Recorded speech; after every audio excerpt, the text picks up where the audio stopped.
السلام علیکم ورحمۃ اللہ وبرکاتہ۔ واقعہ بیان کیا کہ بغداد میں ایک دفعہ قحط پڑا تو کچھ لوگ خانقاہوں میں آیا کرتے تھے، بزرگوں کو بتایا کرتے تھے ہمیں عشق ہو گیا ہے کسی عورت سے ناجائز، تو آپ ہمارا یہ عشق ختم کریں۔ پہلے لوگوں کو یہ بڑی فکر ہوتی تھی، تو کہا اللہ کی طرف سے کیا ہوا کہ وہ ان کا عشق اتر نہیں رہا تھا۔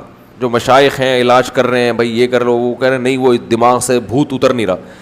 تو اللہ کی قدرت کے بغداد میں قحط پڑ گیا۔ فرمایا جب قحط پڑا ہے تو وہ سارے عاشقوں کا عشق خود بخود ہے۔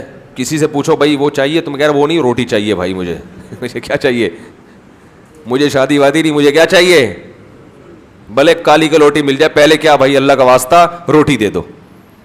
تو یہ روٹی پانی ایسی چیز ہے کہ ابھی تو چونکہ سب کا پیٹ بھرا ہوتا ہے تو ہری ہری سوچتی ہے، یہ بھی مل جائے وہ بھی مل جائے، یہ بھی کر لیں وہ بھی کر لیں۔ اگر اللہ آسمان سے بارشیں برسانا چھوڑ دے یا رزق ہم سے کھینچ لے تو یہ سارے جو چہکتے ہوئے چہرے ہیں اور یہ سارے جو دماغ کے خناس ہیں یہ خود بخود نکل جائیں۔ یہ روٹی ہے پیٹ میں اترتی ہے، اسی وجہ سے عشق بھی چڑھتے ہیں۔ وہ ایک بزرگ تھے، ان کا ایک مرید تھا، وہ عاشق ہو گیا ان بزرگ کی باندی پہ۔ باندی بزرگ کی ہے، عاشق کون ہو رہا ہے؟ بزرگ کا مرید۔ ایسا عاشق ہو گیا کہ ہر وقت اس کے خیالات۔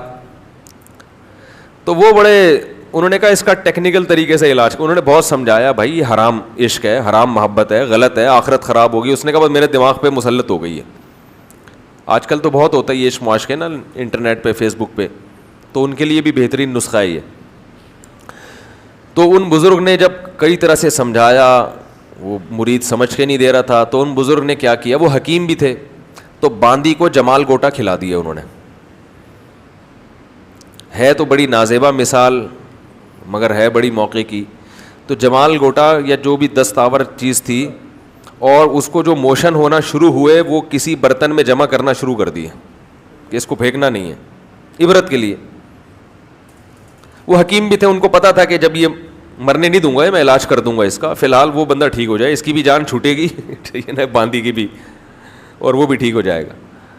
تو وہ برتے برتے جو ہے نا پورا جو بھی تھا حساب، اور اس باندی کی حالت ایسی ہو گئی، ہڈیاں نظر آنے لگیں، اس کے چہرے کی رونق ختم۔ وہ تو آپ دیکھو کچھ دن جب موشن ہوتے ہیں تو مریض کو دیکھنے کا بھی دل، وہ ثواب کے لیے تو لوگ دیکھ رہے ہوتے ہیں اس کو، مگر وہ اس کا سارا حسن ختم۔ انہوں نے پھر اپنے اس مرید کو بلایا، بولا کہ یہ باندی ہے جس سے آپ کو عشق ہے؟ اس نے کہا نہیں بھائی اللہ کی پناہ۔ انہوں نے کہا بتاؤ شادی کرا دوں تمہاری؟ انہوں نے کہا نہیں مجھے نہیں کرنی اس سے شادی، یار تم تو بڑے مر رہے تھے، تم تو اس کے بغیر نیند نہیں آتی۔ اس نے کہا یار یہ چڑیل نہیں چاہیے مجھے، میں ٹھیک ہو گیا، میں ایسے ہی ٹھیک ہوں۔ تو انہوں نے پھر وہ جو گند بھرا ہوا تھا نا،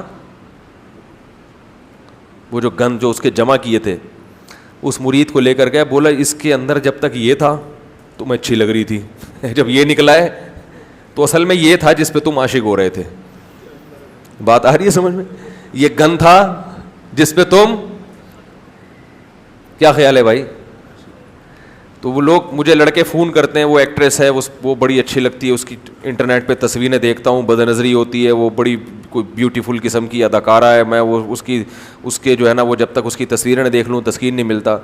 تو میں ان سے کہتا ہوں کہ آپ جو ہے نا گوگل پہ لکھیں 1980 کی کوئی ایکٹریس، اور پھر لکھیں 2019 میں وہ کیسی لگ رہی ہے۔ 1980 میں کیسی تھی ویسے تو جائز نہیں ہے، لیکن عبرت یہ تو دیکھ ہی رہا ہے نا تو 2019 میں وہ کیسی لگ رہی ہے؟ تو ویسی لگ رہی ہوگی جیسی وہ ابھی میں نے باندی کی مثال دی نا، بڑھاپے میں بھی تو سارا جوس نکل جاتا ہے نا انسان کا۔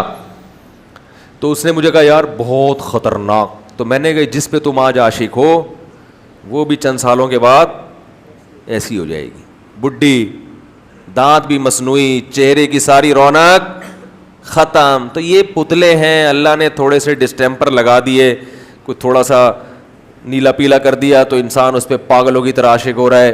تو شاعر نے ایسے موقع پہ کہا نا، ارے یہ کیا ظلم کر رہا ہے کہ مرنے والوں پہ مر رہا ہے۔